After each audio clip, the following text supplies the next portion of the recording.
You're listening to the Culture Junkie podcast, where we go beyond the surface of pop culture. I'm Keith. And I'm Xandra. Together, we dive into the craft process and passion that drive today's creators. This is the Culture Junkie podcast.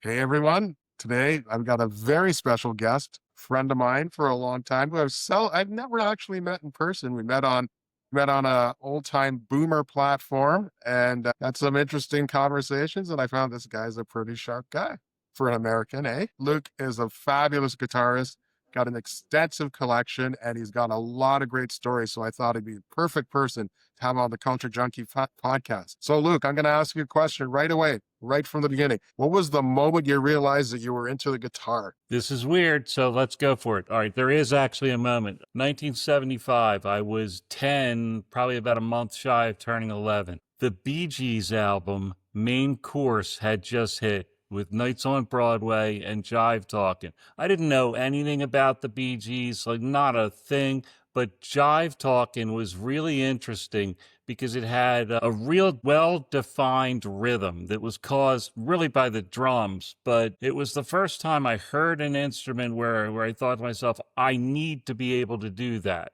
And it's just a jangle on a C major, ding, ding, ding, ding, ding, ding, ding. It's the easiest thing in the world, but it's consistent, provides the heartbeat for that song. It runs all like, that was the different parts and everything, but that keeps coming back, that little theme of that jangle guitar. And that was something I needed to learn.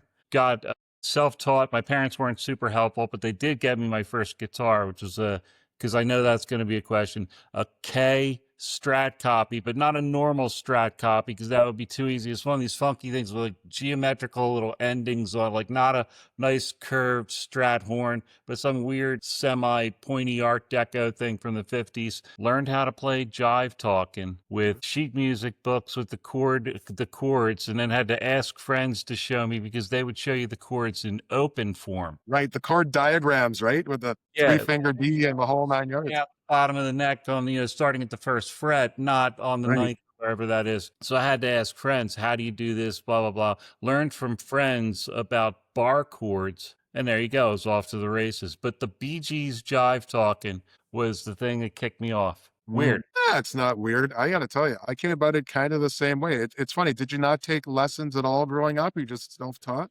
I took lessons when I was, what was I, like 8. My parents got it in their head that I should start classical guitar because I guess I should. It was about a 20-minute drive to the teacher's house. And it was like the worst 20-minute drive of any given day. And then the drive, I saw like you're 40 minutes in a car. I didn't want any part of it after school, that sort of thing. So I wasn't a great student. Put it all down until I hit whatever it was, I guess 11, just about 11. And started it again because there was something I wanted from it, not something somebody else wanted from me. Right. To learn it, but I needed that thing. It opened a lot of doors. Yeah, right on. Listen, I played fully 4 years before I got my first lesson. I got my guitar for Christmas when I was 13, and because I bugged my parents, as we do, and I got one and just bashed away and had the books, the chord books, and learned every chord in first position and had to move on from there. I think that's probably the case for a lot of us, eh? Our vintage. I would think, and then certainly the key factor here is there were limited opportunities for education. You either did something through school, which was rare in the States. You take band, I can learn flute, but they didn't have a classical guitar program or a teacher to teach it. So for guitar, you're out of luck. For bass, you're talking the stand-up bass. That's what they would teach you there for orchestra, but you're not going to get it through school. So you're either going to get a guitar teacher, guitar for the practicing musician, and do the best you can with those magazines and the sheet music, or a lot of that, and taking your chances. And then you end up playing it all over the neck instead of where it was meant to be played because you don't know any better. A lot of sliding that you wouldn't have to do otherwise, that sort of thing. Skills are acquired by doing it wrong, though. Sometimes you end up doing it the hard way and learning to do stuff that comes in handy later. I was several years without lessons. When I got them, I got them again out of need. I got them because I heard Yngwie Malmsteen. Couldn't do it. Couldn't touch it. knew it was leagues out of what I was capable of doing, and knowing I needed a bridge to get there, or at least to understand what's going on, how he's doing, and things like that. That started the lessons, because I was never going to clear that hurdle without. All right, then tell me about your first band. What was the first band you played in? First band named Clockwork. I did not name it. I would have been probably 14 or 15. First two songs we learned, Jesse's Girl. Okay. We had a female singer along with a guy singer, so we did Hit Me With Your Best Shot. Interestingly, both of those, the lead guitar player on both of those is Neil Giraldo. Pat Benatar's husband, or now husband, is the guitar player on Hit Me With Your Best Shot, and it was in Rick Springfield's band and did Jesse's Girl, even though in the video Rick Springfield tries to take credit for it by aping the solo. Right. But yeah, apparently I had a thing for Neil Giraldo right out of the gate. Yeah, Neil Giraldo disciple. You don't meet too many of those, eh? He's one of my favorites. Elliot Easton is another favorite. That's my guy. Under the radar guys. Like, you listen to him, he's every bit as deadly as the best people you could ever pick. More melodic. To me, he's more melodic and fits the solos better than, say, somebody like Clapton. Elliot Easton plays with the chord changes. He'll grab a little bit out of the one chord, and as it changes, he goes for that other position. Clapton plays through it all on whatever pentatonic minor. And you can hear a big difference in the melodic structure. You know, it's a lot more inventive. Yeah, I love Jay Graydon, Elliot Easton. Elliot Easton has that country sound in a lot of his solos too, right? A little bit of chicken picking comes in there. Like Absolutely. In My Best Friend's Girl, it's a solid guy. Love the way he plays. Anyway, so that being said, you played in a bunch of bands, I'm sure. We're old guys now. Anything stand out? Any good auditions you want to tell us about? Well, I'll tell the truth of the auditions. It depends on who I'm with, whether you get the fish story or the truth. I don't know. Regale you with the truth, but yeah, played in about 3 or 4. I was in an originals band called Misfit Toys. The name was stolen from Rudolph the Red-Nosed Reindeer. That was in the late 80s, early 90s. Proud of that one because there was no other guitar player, no other melody instrument. It was bass, drums, guitar. So I controlled the melody of the music, which was a nice thing, assuming I could write decent songs, but a nice thing. But that was a big one. Auditions, I think I got auditions because I'm able to speak or write convincingly. It had nothing to do with real skill, at least not the first one. Email would have been a new thing in about, 1995 to 96. Not new, but new for general use. So I got the email address for Oz Records, which was Ozzy Osbourne's, with Sharon Osbourne record company. It's a fledgling label they were trying to start in the mid-90s. I got that email, and I'm like, send an email, tell what a big fan I am. I'd love the chance to audition if I ever get a chance. Hit me up anytime. I'd cross the country for you, blah, blah, blah. All the stuff you'd expect. It was about a year and a half, 2 years, something like that later. And it was real short. The email was just like, Luke, we'd love to hear we'd love to hear how you sound. Please send your submission to, and then the address. So I sent that through that email into the dark hole, waited a year and a half, and ended up with I guess what you would call a solicited demo. So they're not going to throw it right out when it shows up. Right. Got nothing except a nice turn down letter a little bit later, like 3 weeks later. But the demo was deadly. It was 4 Ozzy songs in an original thing. All right. Went real well. That was a nice one. Because of that, I posted some of those on a fan club website for, have you heard of King Diamond? Merciful Fate? Yes. King Diamond? That King Diamond? Yes, that King Diamond. So I was on a King Diamond fan page as just a fan while I was an administrator on the Dio webpage. Just throwing that in because I was able to place things on the website. On the Dio site, I placed a couple of my Ozzy things. A weird place to put them, I know, but I was like, oh, I'm a guitar player. Here's a couple of my demo things from a recent submission. The King Diamond fan club president was a online friend of mine on the King Diamond page. He heard them and he said, ooh, they're looking for a guitar player right now. Let me send your stuff to them. So he sent it to Ali Bang, whatever the guy's name is, the manager in Norway, who listened to my stuff, then sent me an email. Hey, we'd like to hear some more. Do you have some blah, blah, blah, and some video? Sent that along. 3 weeks later, got a hand-typed, back when there were typewriters before printers, King Diamond letterhead. Luke, we love it. The spot's going to Glenn Drover, the guy from Megadeth, who then he did a couple other things. He was in King Diamond for a while, then Megadeth. Now he's doing his own thing.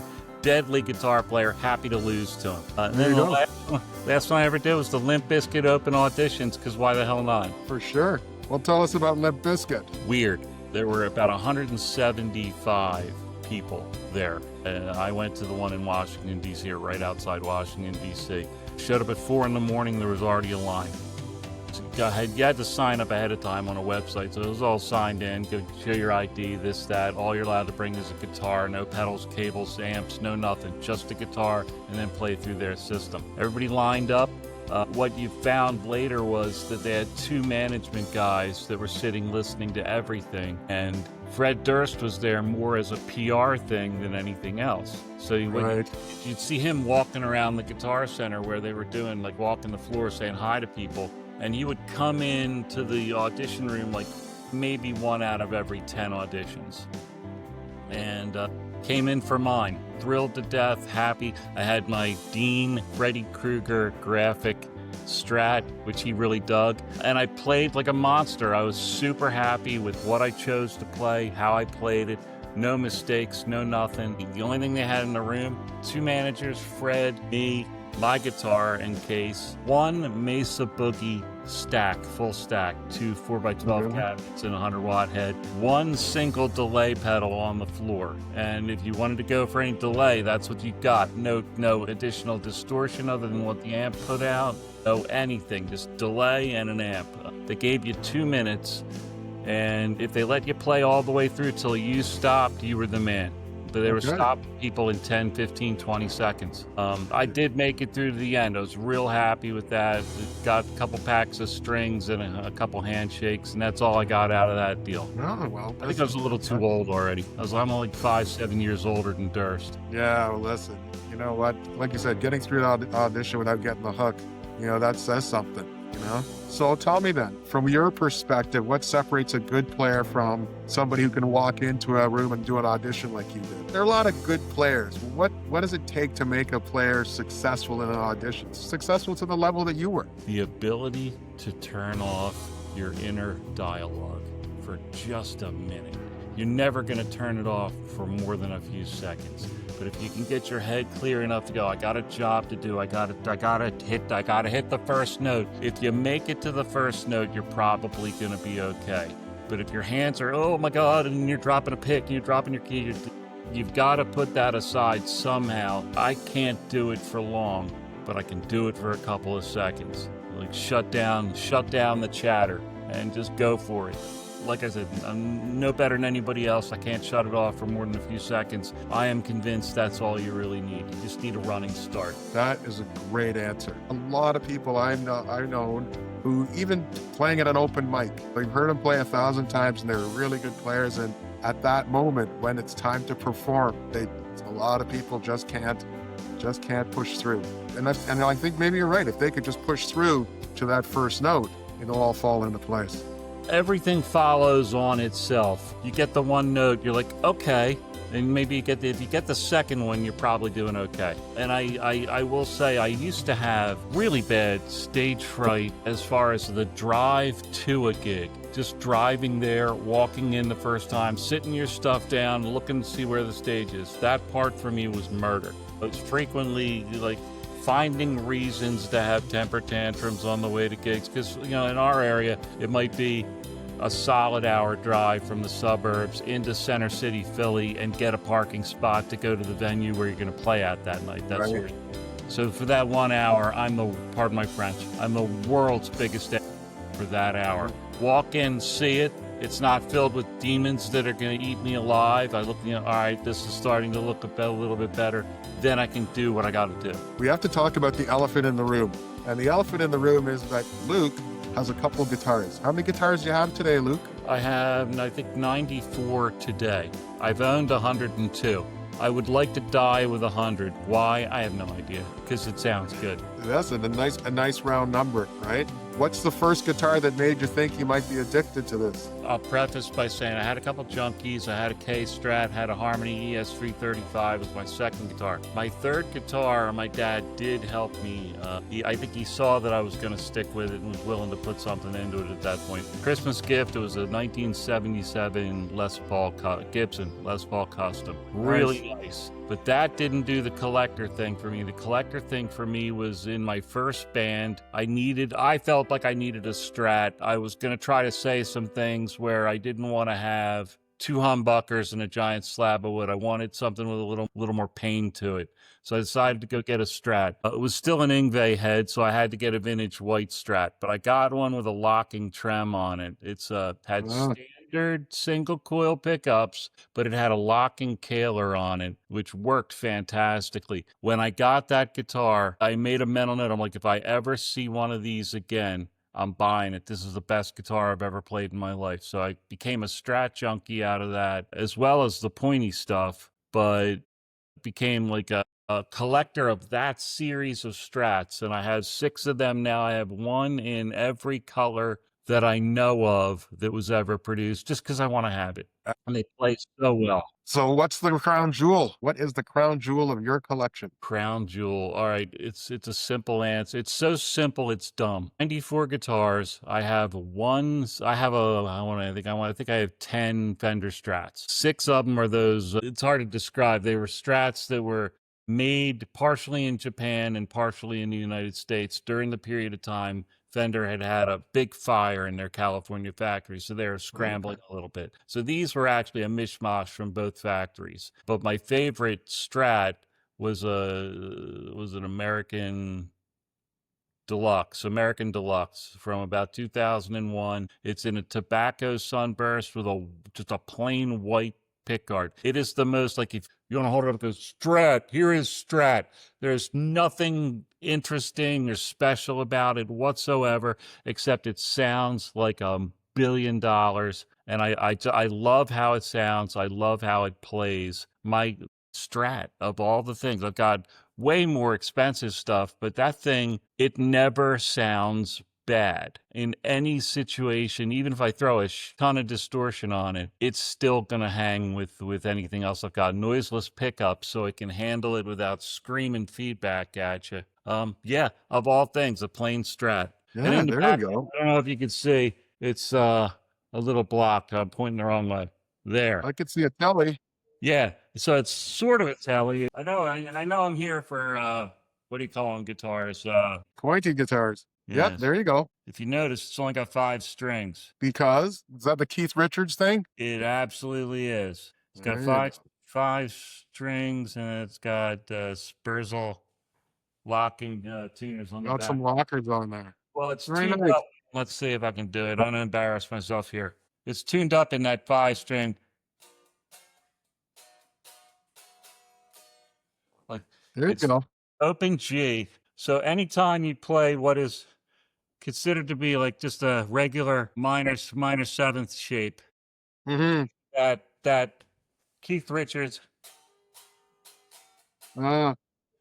So everything you play on this guitar tuned like that becomes a Rolling Stones song.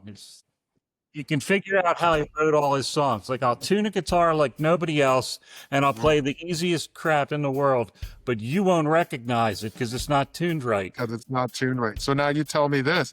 How do you describe your playing style? Since we're talking about Keith, not me, the other one. I started as a pentatonic guy, just like everybody else. With rhythm, I was interested because of Barry Gibb, but when I started listening to music and playing, it was Angus Young and Joe Perry.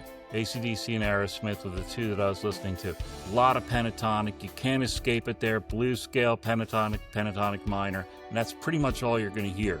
So I got a lot of that. And then as the 80s came in, you started hearing the Randy Rhoads guys, Jakey Lee, people using different forms of minor, diminished minor, things like that. And for nerd guys like me, there's a sound in those diminished minor, harmonic minor, Phrygian stuff.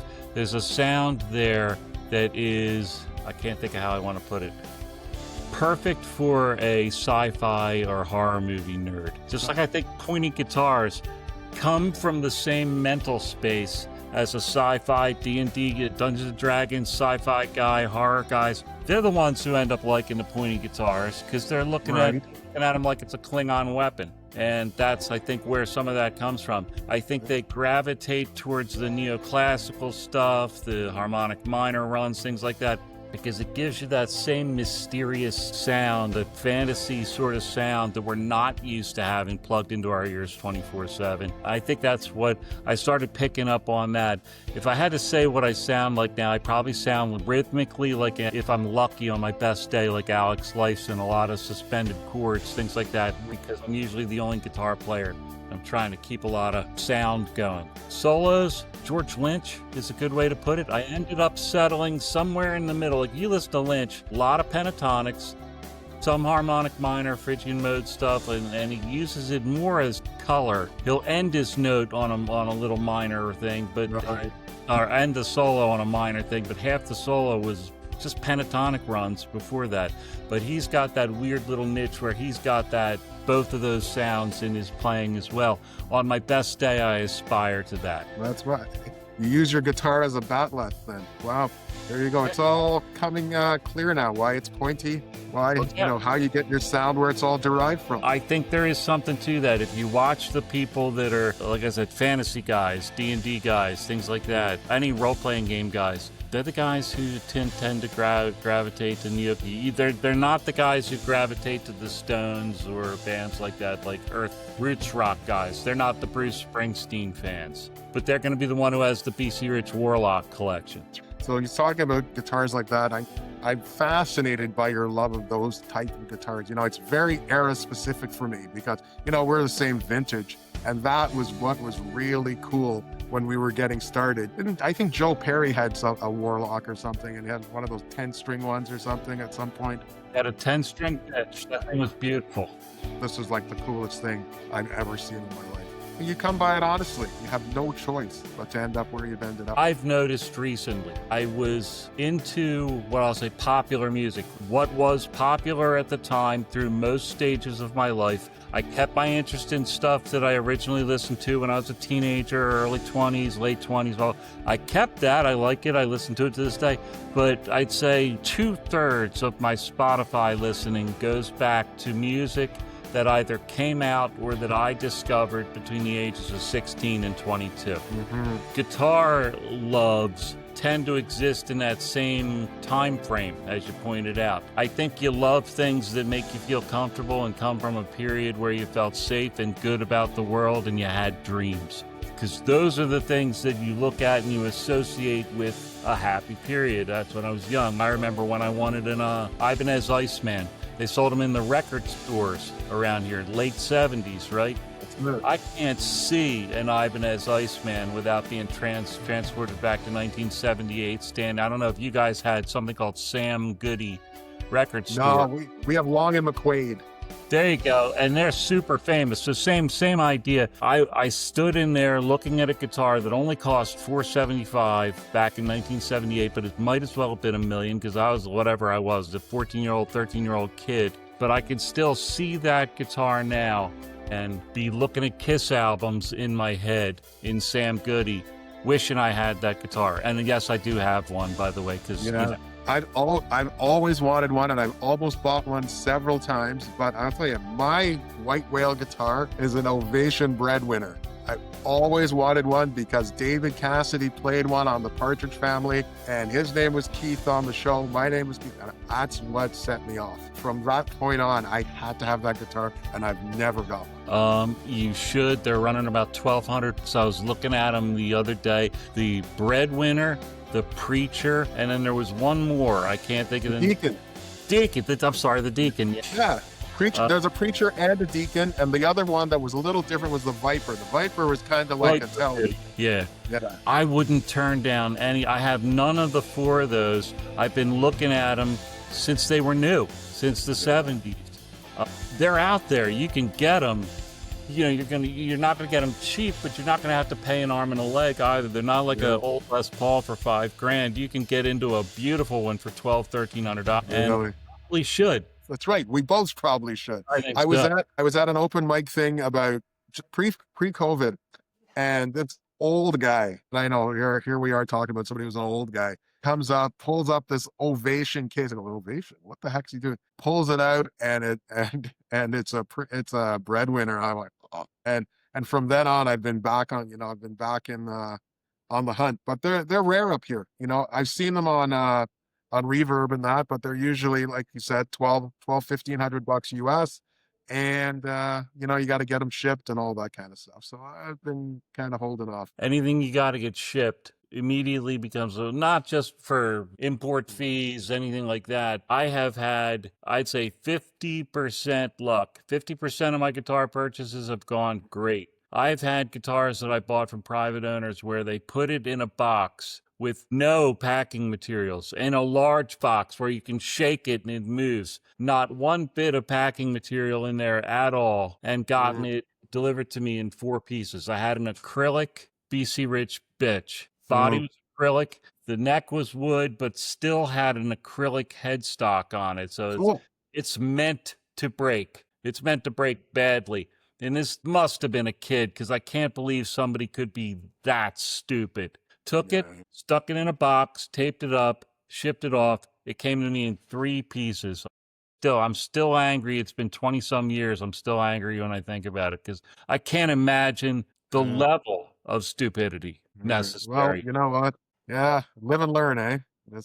But it's an easy fix. Always. There you go. So listen, what's on your pedal board? What's your go-to sound? Pedal board, I have a great one, but it doesn't exist in my reality anymore because I'm not playing out live right now. So I'm only doing a lot of, and I'm getting back into it, which I like a lot. Getting back into recording. Guitar Rig. Guitar Rig has become my pedal board. I'm like the plug-in for Ableton, Pro Tools, whatever, just the standard Guitar Rig plugin. I can do anything I need to do. Live, if I was going to do it at this point, I have an extensive pedal board. I'd say 2/3 are considered vintage because I'm old and I bought them when they were new. And now they're vintage.